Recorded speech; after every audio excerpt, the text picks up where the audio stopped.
Kabupaten Aceh Tenggara serah terima USG hibah Kementerian Kesehatan tahun anggaran 2023. Jumat 13 Januari 2023. Pemberian ultrasonografi atau USG kepada 12 puskesmas di Kabupaten Aceh Tenggara yang menerima alat USG yaitu Puskesmas Perawatan Kerat, Lawe Sumur, Uning Sigugur, Tanoh Alas, Lawe Sigala-gala, Lawe Perbunga, Biak Muli, Kutam Baru, Natam, Jambur La'la, Deleng Pokison, dan Puskesmas Kota.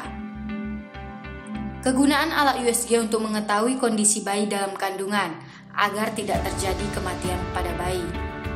Alat hibah yang diserahkan berupa satu set USG terdiri dari satu USG 2 dimensi merek Sinogreen, 2 probe, 1 troli, 1 bag, 1 USB, 1 manual book, dan garansi.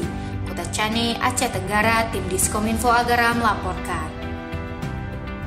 Barang hibah yang diberikan oleh Menteri Kesehatan Republik Indonesia untuk Puskesmas Kabupaten Aceh Tenggara berjumlah 12 unit.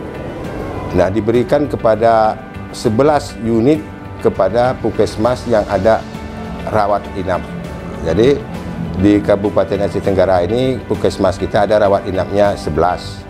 Nah, bagaimana barang yang satu itu maka kita pilih, kita berikan kepada Puskesmas Kota Cane. Nah, alat ini disebut dengan USG, artinya untuk memeriksa ibu dalam keadaan hamil, untuk memastikan bagaimana kondisi bayi yang ada di dalam kandungan ibu.